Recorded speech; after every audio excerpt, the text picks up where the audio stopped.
Nossa convidada Jane Broco. A gente vai falar sobre biomimética e como a natureza pode inspirar a reinvenção da escola, como a natureza pode inspirar inovações e como é que a gente pode pensar de forma biomimética para criar soluções para a educação também. Olá, Jane, Olá, tudo bom? tudo bem? É um prazer.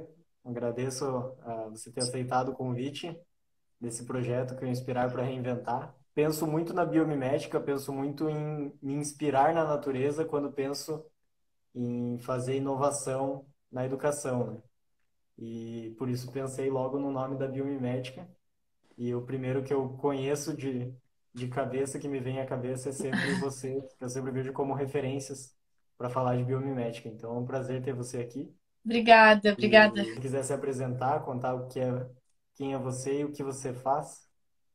Tá bom, vou apresentar rapidinho. Como já foi dito, eu trabalho com biomimética, né? Eu sou engenheira de formação, e aí tenho meu mestrado em engenharia, tenho cursos em bioliderança, liderança para transição, e a minha especialização é em biomimética.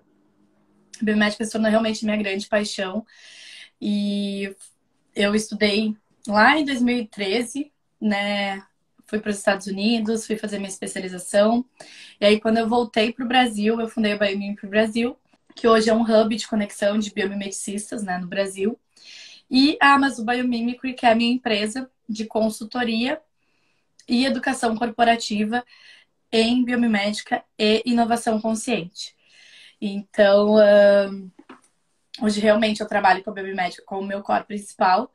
E eu falo que eu sou apaixonada pela natureza, né? Por conectar inovação, tecnologia e natureza. Eu acredito que realmente o futuro das empresas e o futuro do planeta, da sociedade, está nesse lugar, né? Nesse lugar de conexão de biologia com tecnologia. Eu acho que aí é o nosso grande salto quântico de transformação de modelo mental, de modelo de negócios.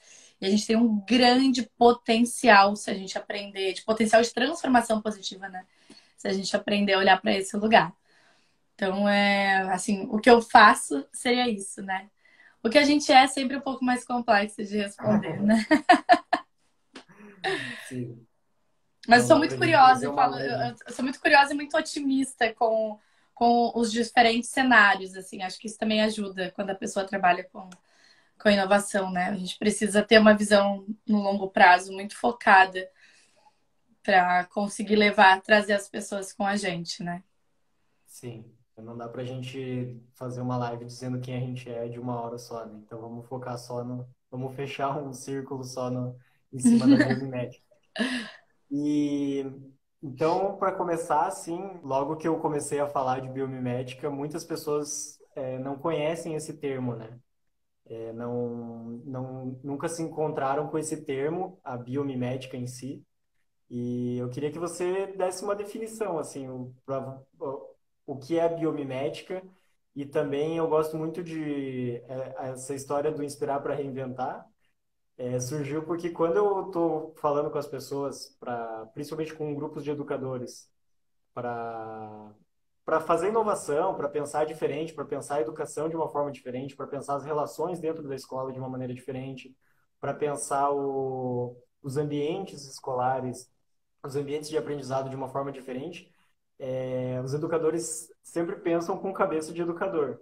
E eu gosto muito de pensar como é que outras profissões, outras áreas de conhecimento resolvem os seus problemas para ir aumentando o nosso repertório de inspirações, assim. Então, eu gosto muito também queria que você falasse, além do que é a definição de biomimética, um pouco sobre como as pessoas que trabalham com biomimética pensam, como é que é o pensamento da biomimética, né, para resolver problemas, para encontrar soluções. É muito boa essa pergunta. Primeiramente, o que é biomimética, né? Biomimética é inovação inspirada pela natureza. Então, biomimética vem do grego bios, que é vida, e mimesis, que é imitação. Uma imitação consciente da genialidade da vida, né? Das estratégias de sucesso de tudo que tem vida, de todos os organismos vivos. A gente tem uma questão de desassociação de nós, seres humanos, com a natureza. Então, quando a gente fala de tudo que é vivo, é isso. A gente fala de nós somos natureza também. Então, a gente olha para o ser humano como inspiração e para as plantas, os animais, para tudo. Tudo que tem vida se torna inspiração para fazer inovação. E esse é o grande ponto do pensamento biomimético, né? Que tu comentaste, assim, como é que se pensa biomimedicamente, né? Pensar biomimedicamente é a gente olhar para a natureza e perguntar para ela o que a natureza faria aqui.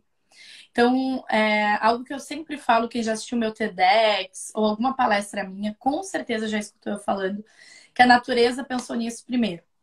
Porque a natureza ela tem a solução para todos os nossos desafios, desde que a gente faça a pergunta certa para ela. Então, o grande segredo é o que a gente está perguntando. Inclusive, gente, para que a gente tenha melhores respostas, a gente precisa fazer melhores perguntas, né? A gente acaba se acomodando e a gente acaba muitas vezes fazendo perguntas preguiçosas e nas quais perguntas que às vezes a gente não está realmente perguntando para aprender, sabe? A gente está perguntando para se livrar da questão, Uhum. né? Para se livrar do assunto. Então, quando eu quero realmente saber alguma coisa, eu preciso pensar em que tipo de pergunta eu estou fazendo. E essa é a grande chave da questão de quando a gente pergunta para a natureza como ela faz o que ela faz. Se eu perguntar para a natureza como a natureza ensina, eu vou ter várias respostas de organismos, de como os organismos aprendem. Então, como a natureza aprende, como a natureza ensina, como a natureza comunica, como a natureza envia, troca informação. Todas essas perguntas eu vou começar a ter respostas. Então, pensar biomedicamente é entender a natureza como modelo, medida e mentora para todo e qualquer desafio que a gente possa ter.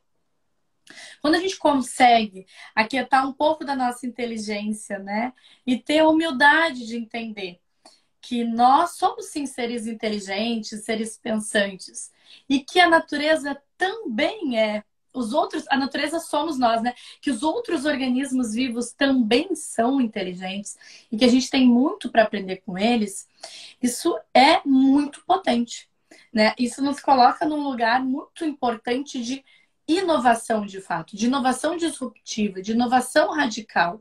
Então, se a gente quer mudar a nossa forma de ensinar, a nossa forma de aprender, a gente quer reinventar o que a gente entende hoje como escola, não adianta a gente fazer as mesmas perguntas que a gente vem fazendo desde o início desse século.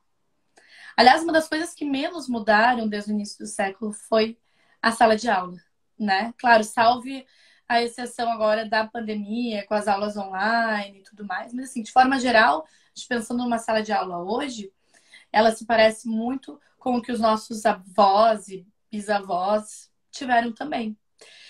E olha como o mundo evoluiu de lá para cá, né? Sim. E Então, ainda como com que a gente as. pode se reinventar e aprender com uma mentora diferente que pode nos trazer insights de fato que nos coloquem nesse novo lugar, né? Então, é mais ou menos por aí o caminho do pensamento biomimético. Show, muito obrigado.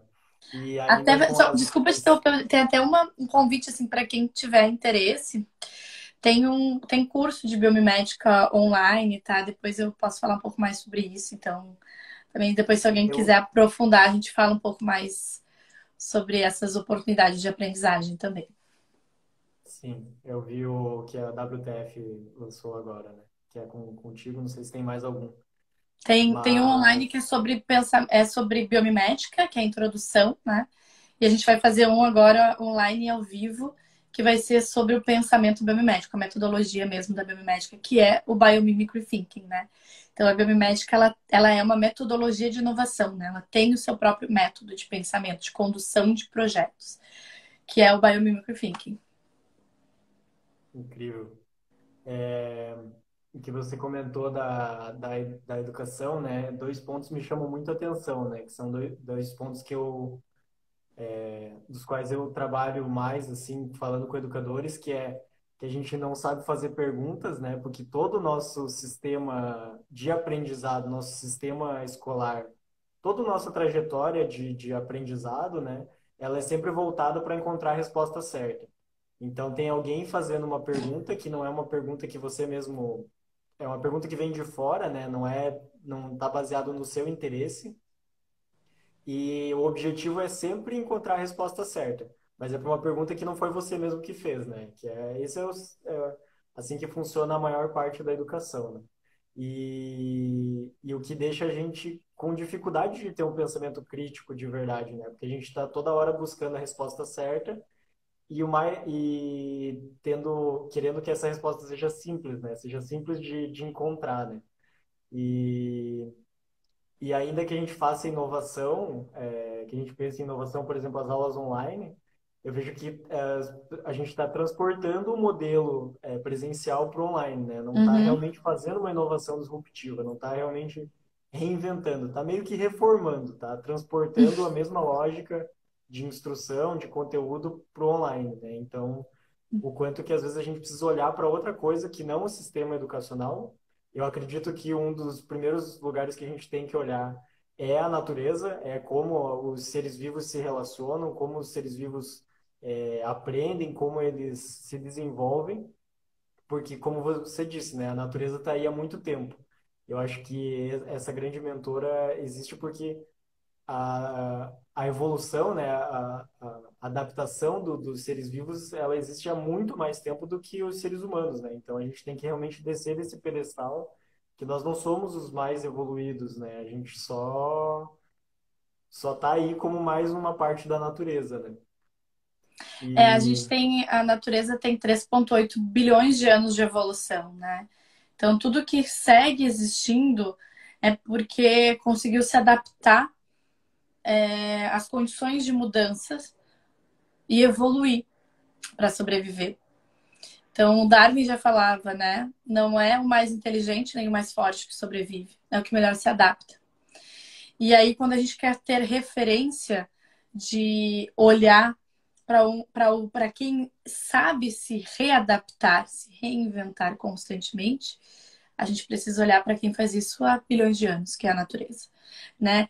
Só que o que acontece? A gente, ao entender que eu vou ter que olhar para um novo lugar, dá medo, porque é novo, porque eu não tenho controle. E as pessoas de forma geral têm uma ilusão de comando e controle.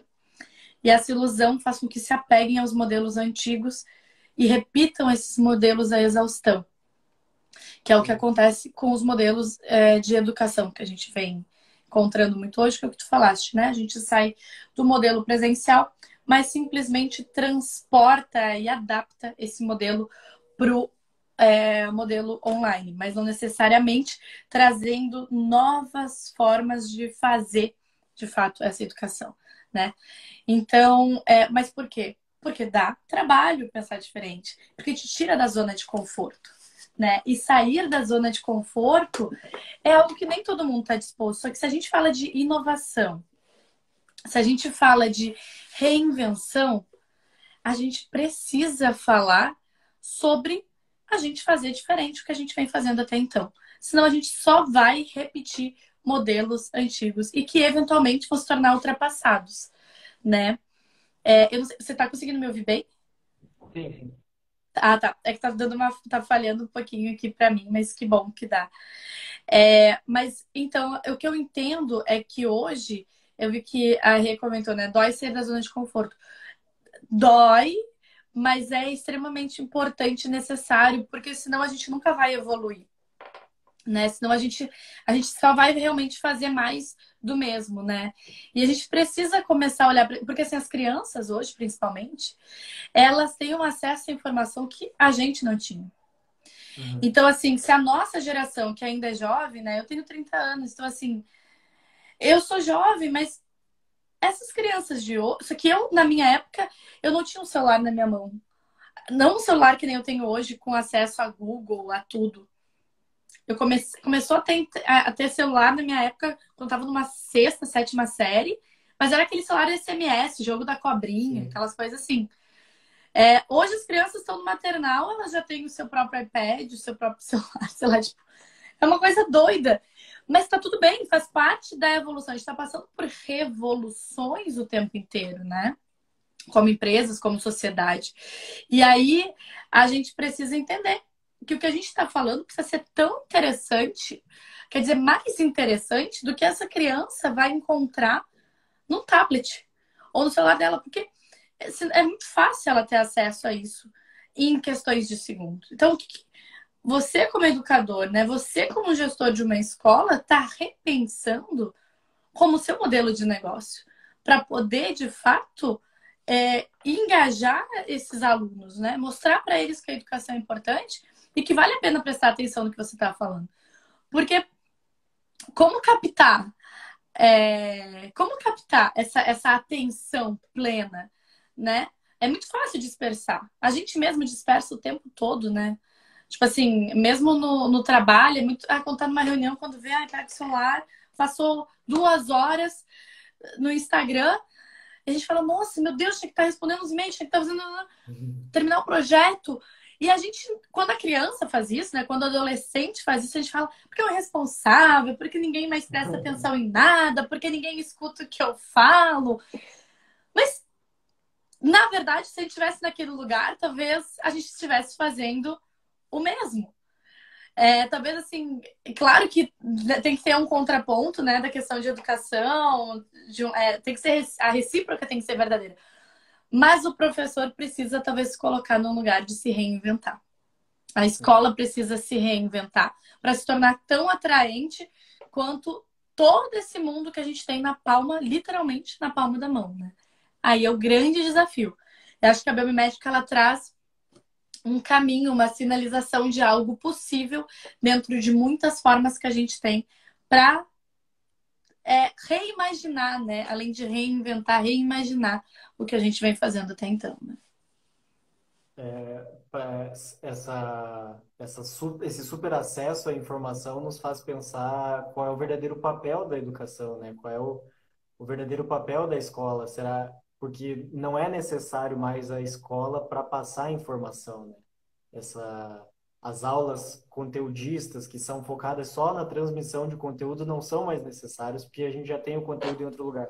Então, o que que é realmente importante fazer, né, enquanto educador? O que que realmente é preciso, né, para educar crianças para que elas se tornem adultos que se desenvolvam de forma saudável, de forma inteligente, criativa e tudo mais, né? Quais são os valores que a gente quer realmente passar, que não seja só passar informação, né? Porque isso realmente a tecnologia, o acesso à informação que a gente tem a gente já consegue acessar a informação de outras formas que não em aulas, né, presenciais ou aulas online que sejam. E queria que tu comentasse um pouco, tu falou que tem vários exemplos de como o aprendizado funciona, né, como a comunicação funciona na natureza, como inspirações, assim, né? Eu queria que tu comentasse alguns exemplos de aprendizado, de processos de ambientes, como é que isso funciona, alguma inspiração que venha da natureza relacionada a isso, que relacione esse pensamento da biomimética com essa inovação na educação, né? Tem várias formas de a gente olhar para isso. Só respondendo, eu vi que o Emerson comentou alguma coisa de ter muitas implicações, né? Só eu acho que assim, a gente precisa ter consciência que toda transformação ela vai ser desafiadora. Ela passa por um processo, né, da gente deixar o velho se tornar novo. Então, a gente não adianta só olhar com as lentes do medo e as lentes do eu não vou fazer porque isso machuca, porque isso dói, porque eu não estou pronto. Você nunca vai estar pronto. Sim. Começa. Só dá o primeiro passo. Vai no desconforto, vai com medo, tá? Não fica esperando que outra pessoa faça para que você se sinta confortável para fazer também, porque é difícil. Gente, as coisas são difíceis. As mudanças são difíceis. Mas se ninguém resolvesse mudar, a gente estava andando a cavalo ainda. A gente não estava com carro, a gente não estava com avião, a gente não estava com drones. Então é isso, né? A gente precisa olhar dessa forma também para a educação, para a escola. E não simplesmente se colocar no lugar de, vítimas, porque está mudando e agora o que eu faço? Quantos cenários de diferentes áreas foram transformadas ao longo do tempo. A escola deveria ter sido transformada antes ainda. Mas agora a gente está com isso latente. O convite está muito mais claro.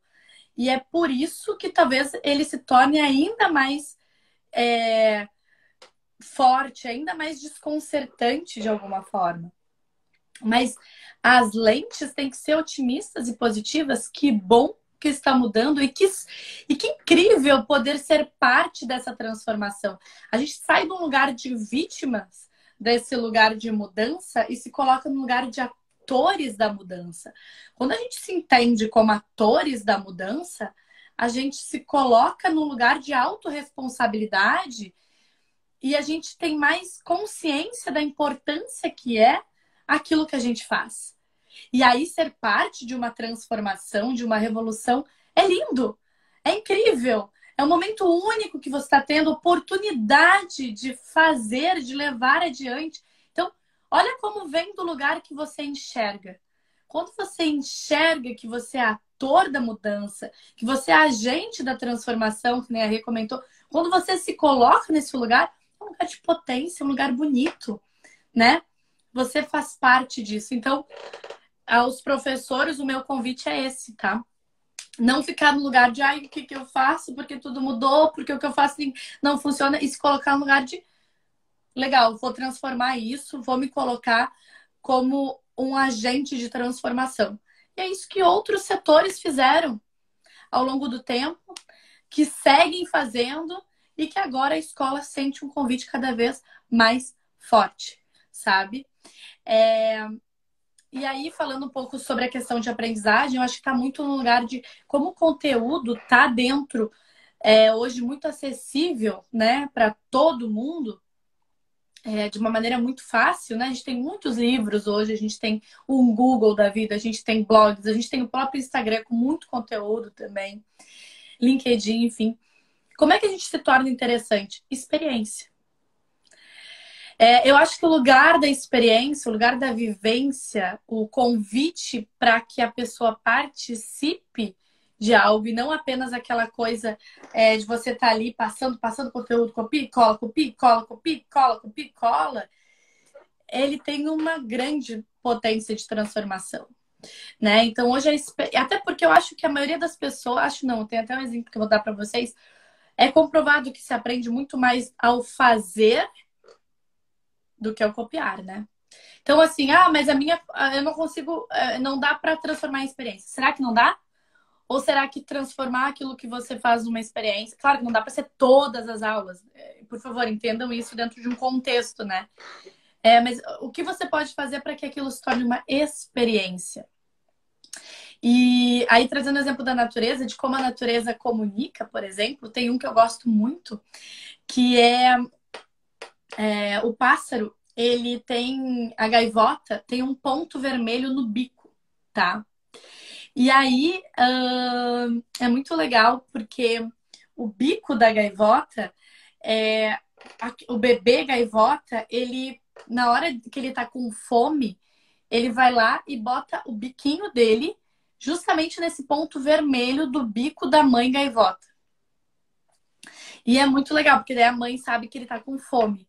E aí tem um estudo paralelo a isso que ensina que os bebês, se você ensinar os bebês a fazerem gestos antes de falar, eles aprendem mais rápido. Então, assim, olha que legal, né? De novo, a questão da experiência. Então, às vezes a pessoa não necessariamente sabe comunicar, né? Não sabe. Existem diferentes formas, diferentes linguagens, tanto para comunicar quanto para entender, para aprender, né? Então, assim, esse é um desafio mesmo, assim, de como conversar com todas essas linguagens. Mas eu acho muito interessante falar isso, porque às vezes a criança, porque não fala, não fala. Mas você já tentou ensinar de outra forma?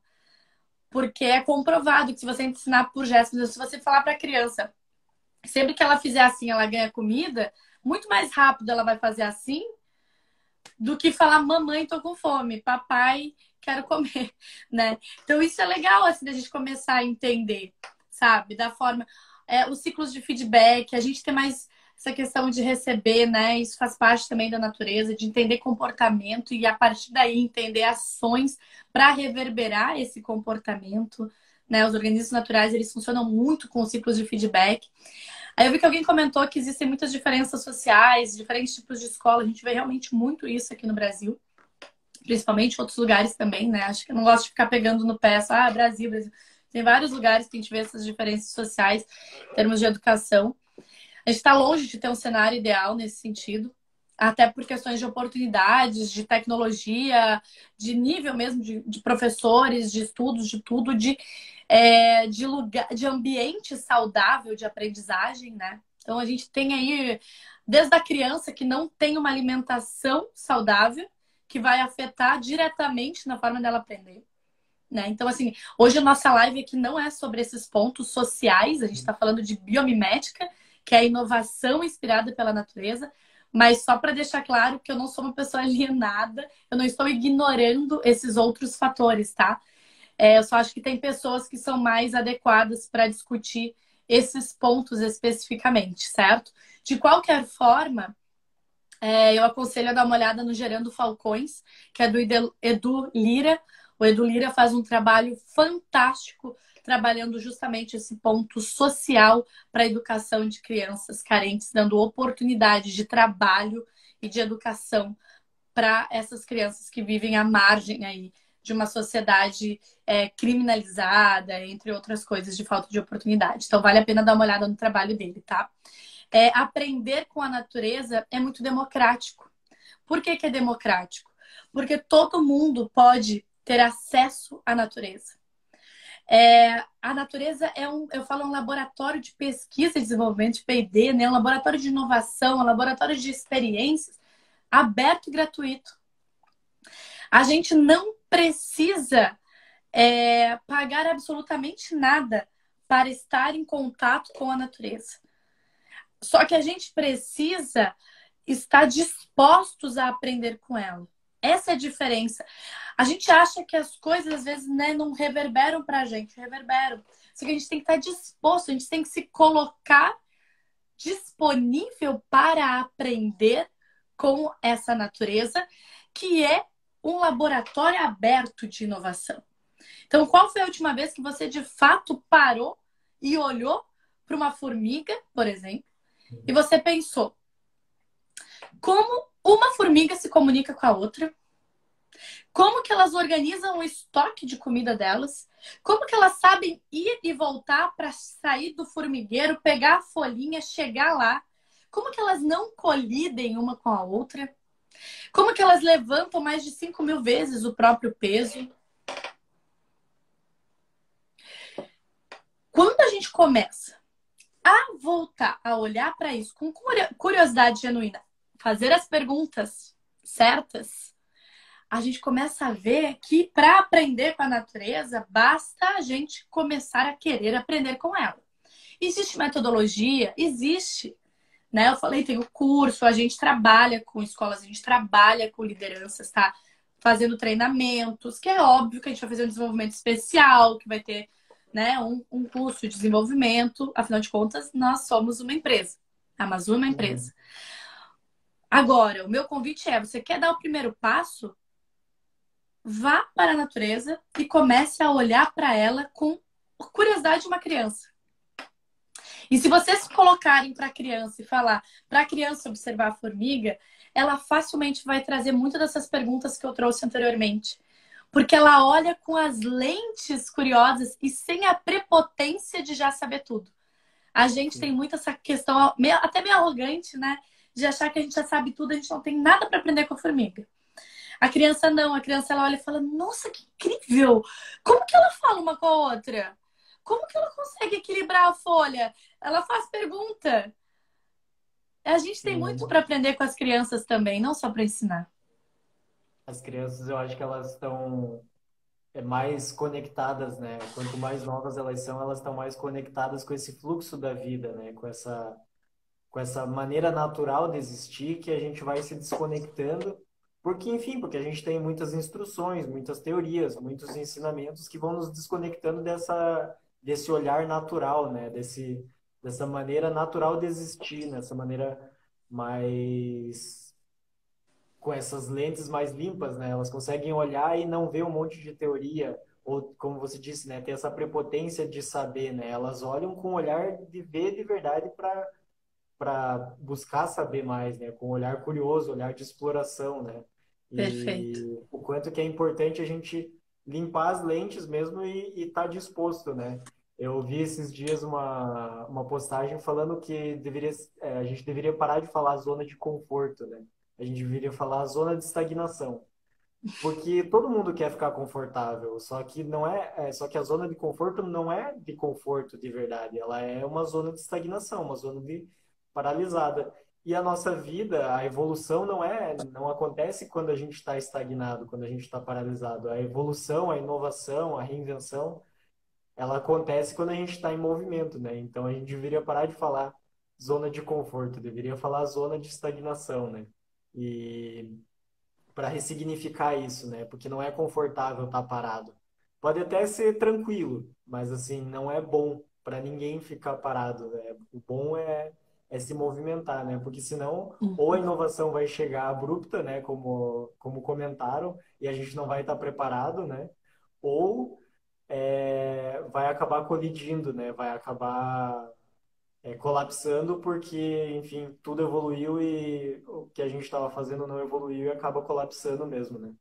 Perfeito, Rodrigo. E Até na natureza não existe. A gente olha para o equilíbrio como algo estático, né? Então a gente sim, tem uma ilusão do equilíbrio como algo estático. Na verdade, o equilíbrio é dinâmico. O equilíbrio dinâmico, inclusive, é um dos fatores não negociáveis que a gente chama dentro dos fatores de quando a gente tem um projeto para desenvolver com a biomimética em si. A gente tem fatores não negociáveis que são parte da natureza. E um deles é o equilíbrio dinâmico. Então, tudo está em movimento o tempo todo. Nós estamos nos transformando o tempo todo. Se você já tem mais de 20 anos, provavelmente você vai ver um ou outro cabelo branco na sua cabeça, uma ruga ou outra, né? A criança, ela cresce muito rápido. Isso é transformação. E ainda existe um equilíbrio. Ainda existe algo que você consegue entender o processo. O processo em si é equilibrado, mas ele é dinâmico, ele se transforma o tempo todo. Então a gente não tem como querer que os nossos processos educacionais não sejam parte de uma transformação dinâmica, né? Então, assim, querer ficar estagnado é realmente é, é, é loucura até, né? Se a gente for uhum, parar pra pensar. Não é nem aquela coisa de preguiça. Gente, saiu do lugar de preguiça, tá no lugar de loucura, porque assim, é impossível. E outra, se você não fizer isso, eventualmente alguém vai fazer, você vai ser atropelado por isso. é Então, insustentável, né? então é insustentável, sabe? E você vai aprender assim, eu não sei como fazer. Dá o primeiro passo. A ousadia, até eu fiz um post hoje falando sobre se reinventar, e eu acho muito legal falar sobre isso, porque assim, a ousadia, ela tá num lugar de até de mágica, assim, não num lugar de mágica fada madrinha, não isso. Sabe aquela coisa da beleza mesmo da vida, de você ser ousado, de você se colocar na arena, se colocar disposto a transformar? Isso é incrível. E tem que ser, né? A gente precisa fazer parte dessa entropia da vida, né? Entropia é o caos que gera vida. Então é o movimento. Então, a gente vive isso constantemente o tempo todo, né? Não tinha como ser diferente nos nossos trabalhos, seja quais forem os trabalhos que a gente vem desempenhando, né? É. Eu acho, quando eu comecei a trabalhar com educação, agora eu me lembrei, né, que um professor meu que era mentor, né, sempre que eu comecei a trabalhar com educação, eu já comecei a trabalhar com maneiras alternativas de se fazer educação. Eu nunca fui aquele professor que dava aula, assim, né?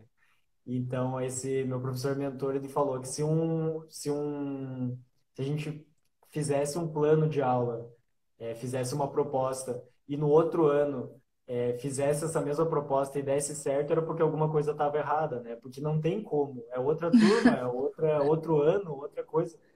Sempre vai ter que mudar, né? Não tem como você aplicar e que é o que acontece muitas vezes, né? A reprodução de métodos, reprodução de técnicas, reprodução de questionários, de perguntas que são sempre as mesmas, desde que a minha mãe estudou, desde que a minha avó estudou, é a mesma resposta que está todo mundo respondendo, a mesma pergunta que está se fazendo, e está tudo muito estagnado, né? E conectando com isso, uma coisa também que me inspira muito, assim, que eu observo muito na natureza, e que eu acho que tem tudo a ver com essa reinvenção da escola, observar os ciclos, né? Que a escola ela tem um modelo linear, né? Assim como a fábrica. O modelo da escola que a gente tem, o modelo das fábricas, elas surgiram meio juntas ali, né? Elas surgiram para essa demanda da industrialização da sociedade. Então, elas têm conceitos muito parecidos. Agora, a natureza ela é cíclica, ela não tem um ponto de chegada, né? Até quando a gente morre, continua sendo cíclico olhando da visão da natureza, né? Você morre, você se decompõe, vira outras coisas e tá tudo se refazendo, né? Não existe um ponto final.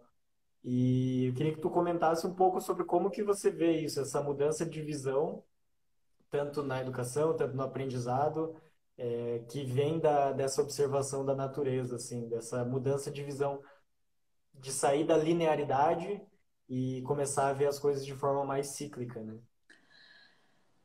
A gente tem um pensamento mecanicista, né, Rodrigo? A gente vem de uma revolução industrial, que é o lugar que a gente vem até então olhando para as escolas também, né?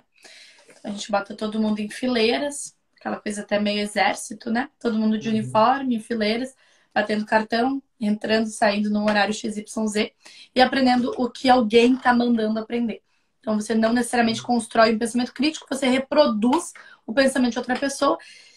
E quando você tenta fazer algo que seja mais autoral, você provavelmente vai ser banido por esse professor mais careta, porque ele vai entender que você está indo contra o pensamento dele, né? Sim. Então, o pensamento linear. O pensamento linear é o mecanicista, é o pensamento de revolução industrial. Então, é um pensamento onde a gente tem uma hierarquia sempre muito forte. Comando e controle. Hierarquia e o líder dominante, né? Não é um líder tribal. Então, não é um líder que compartilha, que aprende. Só um líder que ensina, que comanda, que dá ordens. Então, se a gente olhar para as nossas escolas hoje somente no modelo linear, a gente vai ficar presos no passado e a gente já entendeu que não nos representa mais. Quando a Uhum. gente olha para o modelo cíclico do mundo biológico, é muito transformador. Por quê?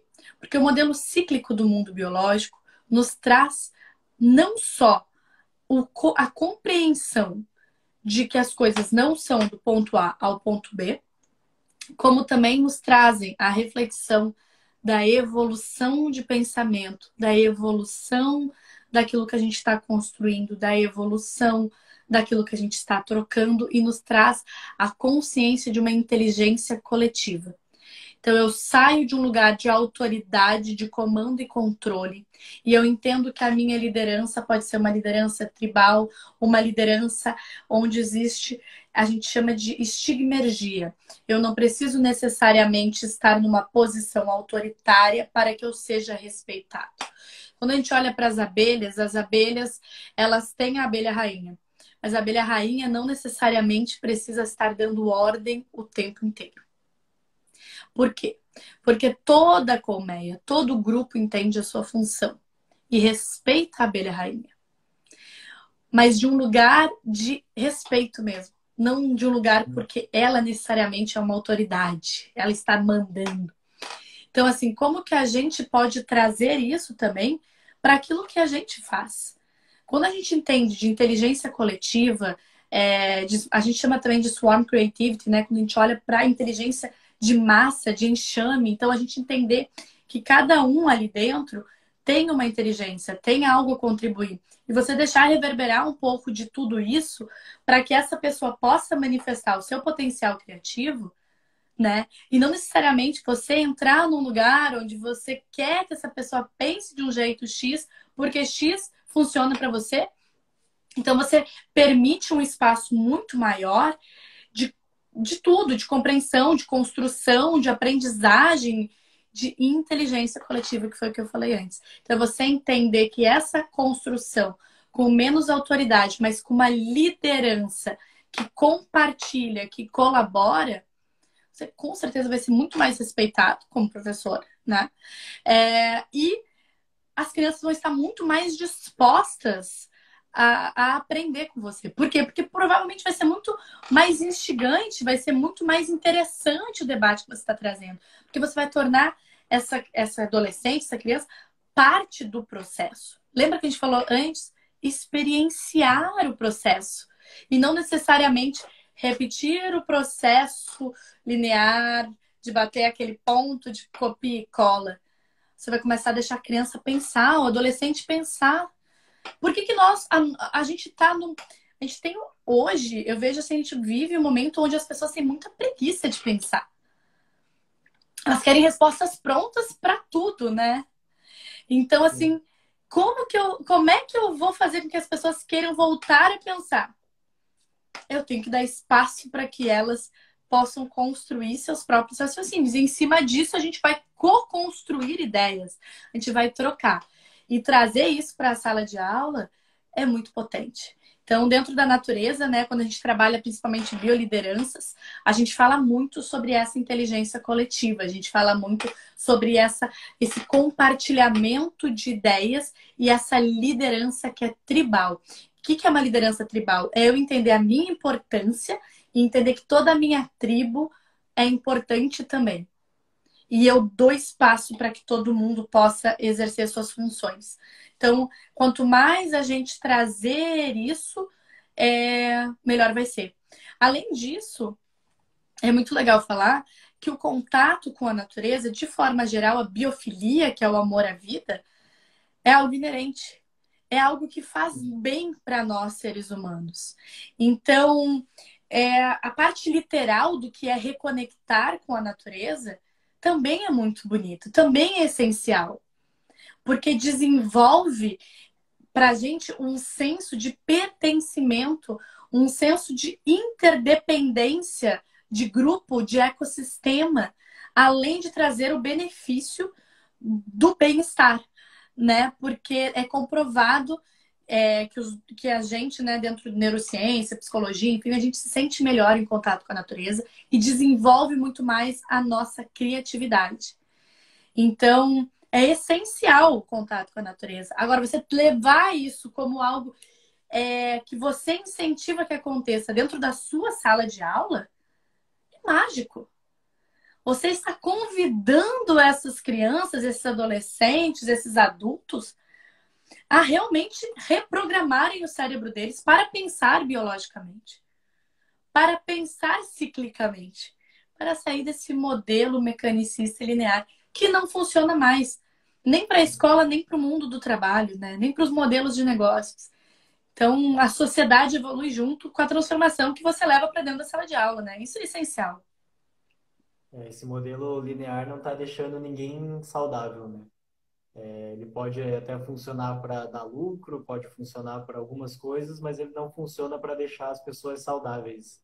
Eu acredito que justamente porque tá indo contra o movimento da natureza, né? O natural é a gente ser mais cíclico, né? Perguntaram se vai ficar salvo, vai ficar salvo. E a gente tem mais alguns minutinhos. Eu queria fazer uma última pergunta que me fizeram, sobre como conectar o autoconhecimento, essa consciência de si próprio, né, essa observação de si próprio, com a biomimética. Se você tem algo a comentar sobre isso, achei uma pergunta interessante. A gente, assim, sempre que a gente vai falar sobre transformar algum modelo, né, de ensino, de educação, de negócios, de empresa, de sociedade, a gente está falando de pessoas. Então, como é que a gente transforma o macro? Transformando o micro. Eu nunca vou conseguir transformar o mundo se eu não transformar o meu mundo primeiro. É o óbvio que precisa ser dito, né? Então, quando a gente fala de levar essa consciência dessa inteligência coletiva, desse pensar ciclicamente, desse respeitar os ciclos da natureza. Estamos falando de respeitar os nossos ciclos, os nossos processos, o nosso tempo. E dar o exemplo, né? Então, quanto mais eu me colocar disponível para uma transformação, aberta para aprender a aprender com essa natureza, e curiosa para entender o que é que eu estou olhando e entendendo a partir daquele organismo, com certeza mais eu vou entender de mim. E mais eu vou conseguir passar isso adiante para os outros. E aí eu saio da transformação que começou aqui e começo a ver ela acontecendo global. E isso é muito bonito, né? Por quê? Porque quando a gente fala de uma semente, por exemplo, a semente ela tem um potencial de flor, mas ela não é uma flor ainda. Então, qual é o seu potencial? Talvez você ainda não seja. Uhum. Agora, quando eu planto a semente, se eu quero que ela vire flor, eu preciso nutrir, cuidar e esperar ela crescer e se desenvolver. E aí ela se torna um girassol. Agora, se você é a semente, como você está se cuidando? Do que você está se nutrindo? Quais os tipos de coisas você está consumindo, de conteúdo você está consumindo, né? E como você está crescendo e se desenvolvendo? E de que forma você contribui para o ecossistema do qual você faz parte, que você vai precisar para que você, semente, possa crescer, sobreviver e contribuir para o sistema em que você vai começar a habitar. Então, se eu quero me tornar o girassol, eu preciso respeitar o meu processo de crescimento e desenvolvimento. Eu acho que e aí sim eu consigo desenvolver o meu potencial de flor e ser a flor necessariamente, né? Então, quando a gente fala de autoconhecimento, para mim, falando rapidamente, esse seria um caminho para que a gente faça uma boa reflexão do que é se conhecer, do que é se permitir entender aonde eu quero chegar, quem eu quero ser. E dentro desse processo, assim como ocorre na natureza, assim como a gente entende que somos natureza, a gente entender que a gente também passa por um processo de desenvolvimento e crescimento. Mas o potencial é nosso. O Uhum. como a gente vai desenvolver, do que a gente vai trazer mais de nutrição para que isso aconteça saudavelmente, também cabe a nós. A autorresponsabilidade dentro do processo de autoconhecimento é essencial. A natureza é a grande mestre e nós também somos natureza, né? A gente tem que Somos resgatar natureza. isso, resgatar E o pensamento esse link. coletivo, né, Rodrigo? Acho que é muito importante também, assim, a gente entender que a gente não tá sozinho, né? A gente tem um lado, às vezes, muito assim, de olhar e achar que a gente tá sozinhos no mundo, né? A gente não tá. Uhum. Então, assim, existe. Quando a gente pensa sistemicamente, né, dentro da interdependência da natureza, dentro do funcionamento dos sistemas, a gente entende que tudo que a gente faz afeta o outro. E no que afeta o outro, afeta o planeta e volta pra gente. Isso também é pensar ciclicamente, Sim. sistemicamente. Então, responsabilidade sobre as nossas ações em vários sentidos, como profissionais e como pessoas, né? Assim, tipo, eu falo sempre, não é só você como o profissional, mas você também como vida pessoal, né? Uma coisa não pode andar separada da outra, inclusive, né? Sim. Bom, o que eu tinha de perguntas, o que eu tinha de perguntas que foram feitas, né? Coisas que eu queria trazer para essa live eu fiz. Eu queria deixar um espaço para você fazer alguma consideração final.